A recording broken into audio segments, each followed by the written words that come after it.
is Police Chief Inspector Norberto Liwag, native of Nueva Ecija, presently residing at number 22 Katipunan Street, Barangay Concepcion 2, Marikina City. 35 years in the police service. Elementary pa lang gusto kong maging police. Kaya nung nakagraduate ako ng high school, sa college, nag-exam ako sa Napukom para maging tunay na police na. Panyan profession yan, saka noble.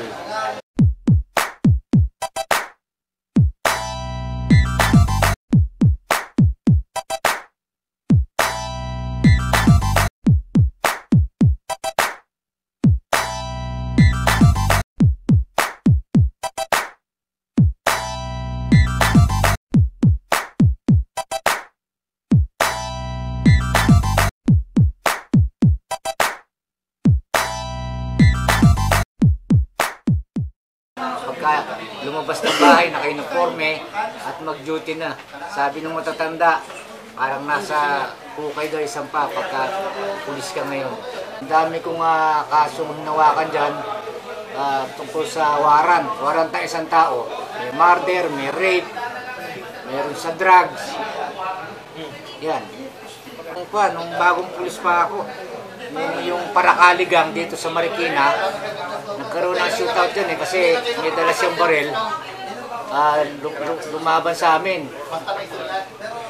Yung nabaril yung sa tuhod siya, saka sa binti, nakumpay sa ospital. Pero yung Paracaligang na yun, may sentensyado na yun, dinala na namin sa Bureau of Prisons sa Muntinlupa. Marami na napunti, siguro mga 35, 1980 may award na ako. The display on top of my table is a courtesy call from City Mayor. At your service, nag-second kami ni Mayor to include this picture, the Chief of Police and PCP Commander. Ito, when I was graduated in a Public Safety Officer Advanced Course in Camp Crame, 600 hours. I wear blue duck. That is requirements for graduation, attire for graduation.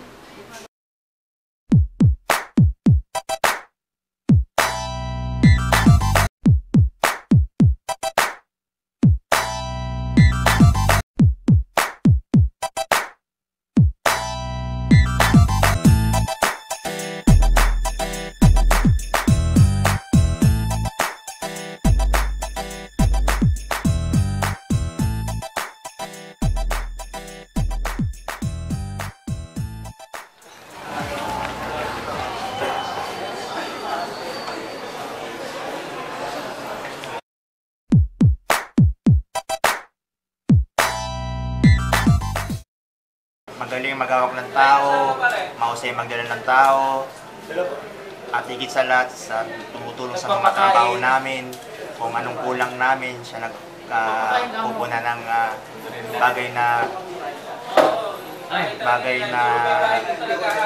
hindi alam sa trabaho namin, at siya rin gumagawa ng ibang report namin. Masipag, magaling yung mga katrabaho.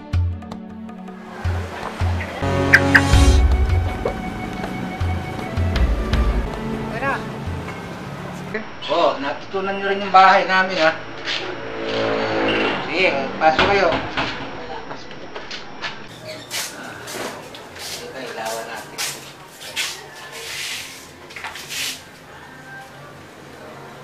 Yung medalya ng Papuri, year 2008. Award authority by the Regional Director.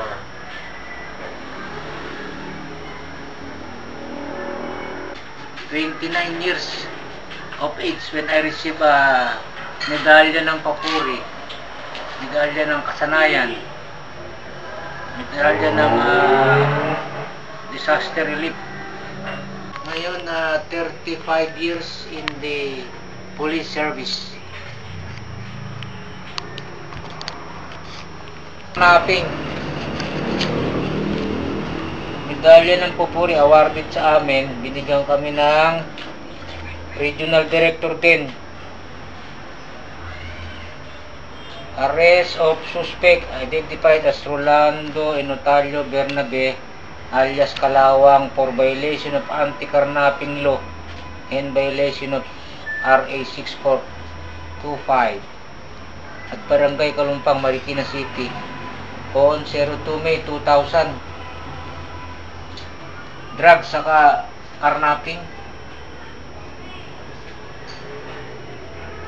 Kung itong Papuri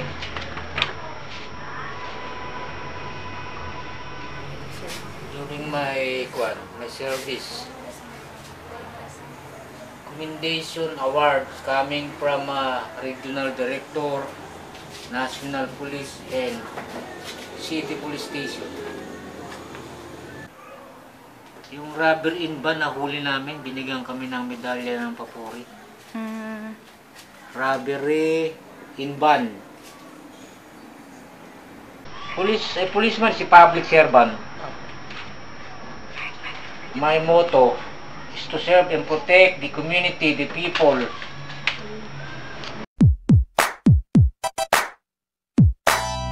Oh, what a very good question. He's laughing, caring, especially he's so handsome. Yung nagagampanan naman po. Oo, nagagampanan niya lahat. He's a very supportive husband. Oh. Ma'am, yung ano po, hindi po ba kayo natatakot kasi No, nakatay sa pulis? kasi ang family ko is a family of military. From father, cousin, brother.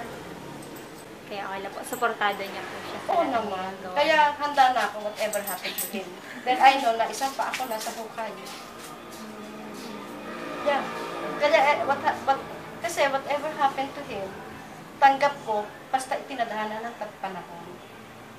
Di ba, lak yung nangyari kay Robredo, tinadhana ng panahon, sabi ng wife niya before he died, sinabi niya, ano't ano man ang mangyari sa akin, itinadhana ng panahon yun. Sa ako sa mga nakawitness niya, alam mo yan, kahit siguro siya may sakit, whatever, masyado siyang devoted sa trabaho niya. Super devoted sa trabaho niya talaga. Kaya nga na ano niya lahat ng award niya yun. Tsaka he deserve naman talaga, nawi-witness ko. Masyado yan devoted sa trabaho niya. Talagang, tsaka ano pa siya, yung punctuality niya, kailangan eksakto. At hindi naman siya yung supervisor niya when he was patrolman pala. Kasi nag-umpisa siya sa lower to higher eh. Yung pinaka-lowest maman, oo, lowest maman kasi ang military pag sa kanila. Deserving talaga siya dyan. Kasi kung di siya deserving dyan, ako magpo-protesta. Kasi nakikita ko kung gaano siya ka-devoted sa trabaho niya, gaano siya ka-strict. Tsaka lagi siyang may, minsan din, minsan nga, naiinis na rin ako kaya, nakikinis, ayaw niya ng pinakikialaman ng trabaho. Yan sa lahat. Siyempre sa akin, alam ko naman na mas priority niya, alam ko mga priorities niya. Priority niya, trabaho niya. Kumbaga sa secondary, primary, primary, ano ba yung mas mataas? Secondary, primary. Primary, secondary lang yun eh. Oo, bali secondary lang ako. Kumbaga, mas maiiwan ako kaysa doon sa baril niya. Iiwanan niya ako pero yung baril niya. Pero yung support niyo po sa kanya? Ay, all the way. Full support ako sa kanya, 101%. All the way, airborne yun 101% full support ako sa kanya. Kaya lang, ayaw ko lang sa kanya talaga yung masyado sa devoted. Minsan hindi na rin, kasi minsan, bagay, Nagsiselos po kayo minsan? Oo naman, hindi naman sa trabaho mawawala niya? yun. Ay, hindi sa trabaho niya. Sa mga girls. My love with him is as deep as the Pacific Ocean. Yung mga pulis, pagka Martes sa Huwebes, nagkakaroon ng physical fitness sa Marikina Sports Park. Yung mga walang ginagawa, na hindi naka-duty, pinapalit yung mga bewang nila para maging slim, hindi yung malaki ang tiyan. Ganun yung mga pulis pagka Martes sa Huwebes dito sa Sports Center at dito naglalaro. ang mga pulis ng Marikina.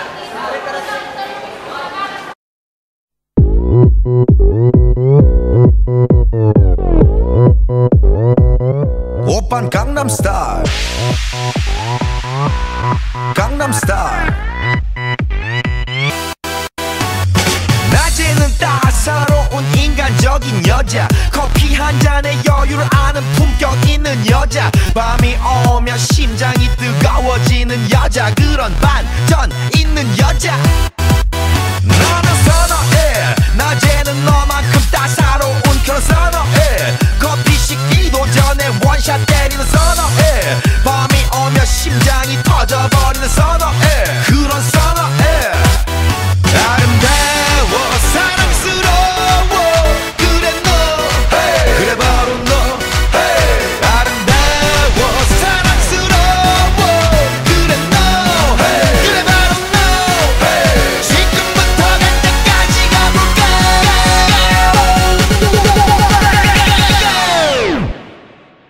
오빤 강남스타일 강남스타일 오빤 강남스타일 강남스타일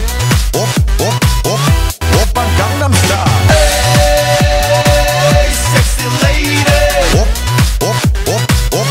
오빤 강남스타일 에이 섹시 레이디 성숙해 보이지만 놀 땐 노는 여자 이때다 싶으면 묶었던 머리 푸는 여자 가렸지만 웬만한 노출보다 Policeman is a profession with a stable job and increase sa salaries. Hindi naman lahat ng pulis delikado. Pagpasok ng pulis mga kabataan kasi ambisyon yan nasa sayo yan kung talagang yan ambisyon mo Pagka desidido ka talaga magpulis ng kabataan mo hanggang sa pagtanda mo, hanggang mag-retire ka, magiging pulis kung matino ka.